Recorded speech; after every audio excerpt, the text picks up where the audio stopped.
roll sound. And please state your name and outlet. Annabel Iwegbue with blackfilm.com. Okay, so before last night, I'd never heard of the La Llorona, and now I don't think I'll ever forget about her. It's honestly quite terrifying, but I'm grown, and I feel like I was scared. So how did you guys handle children on set with this subject matter? You know, we had a bunch of great kids. As you know, the movie's filled with awesome kid actors. And you know, we were just really lucky to cast it well. You know, we had an incredible cast, incredible kids, and you know, I think what's great with kids is they're so close. You know, and it's easy to forget when you're an adult, but when you're a kid, you're always scared. You're small, you're vulnerable, you're scared of the dark, you're scared of the shadows. And I think that, you know, they bring such a realness, and they bring that fear so easily.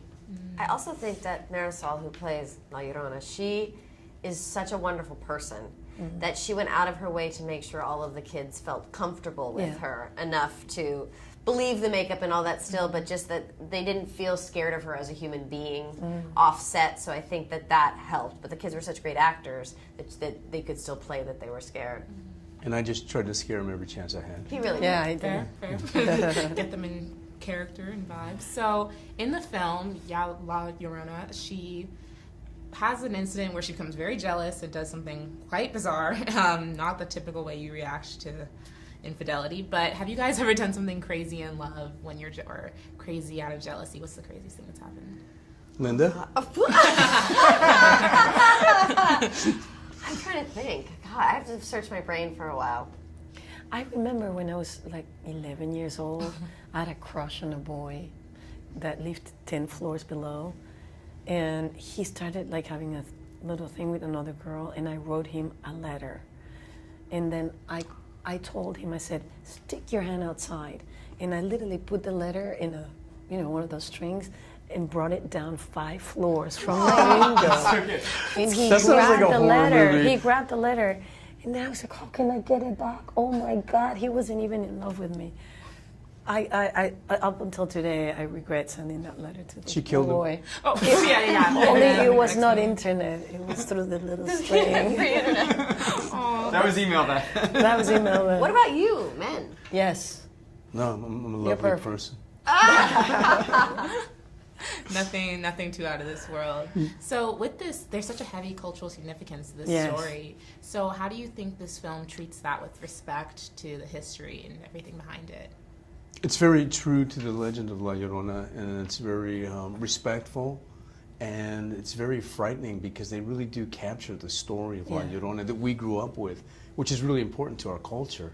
Because like I said, as a child, you learn about her, and your grandparents learn about her as a child, and your great-grandparents. So it's handed down from generation to generation, and everyone who's Latino knows about La Llorona. And we're always surprised when people don't.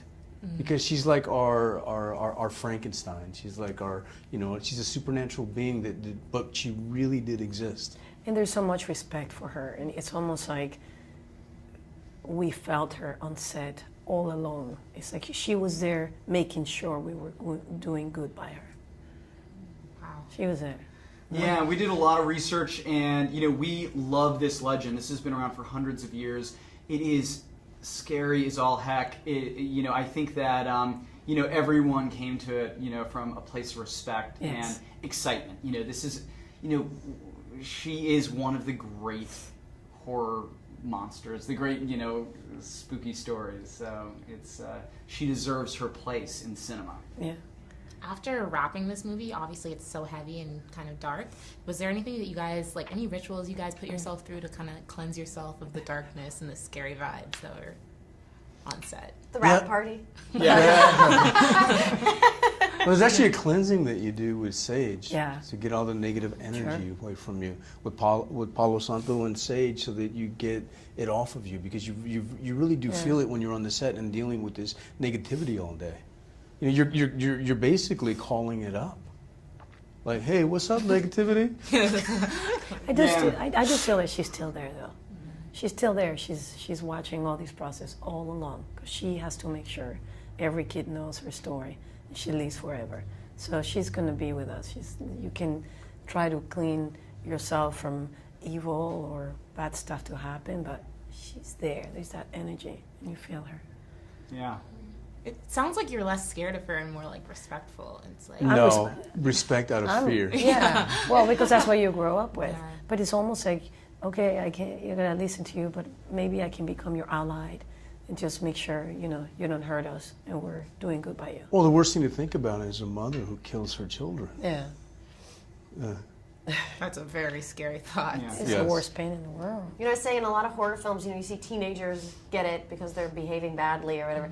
But the idea of like a child getting it because they're behaving badly, then you know, oh God, we're in for something that's terrifying. And that's something Yeah. that will scare you. Oh, but they're not even behaving badly. They're Well, just he does children. get out of the car. Yeah. I tell him He not to doesn't get out of the listen. car, Does and he not doesn't listen. listen. Yeah. Thank you so much for talking to me today. It's been so great. Thank you. Thank you so much.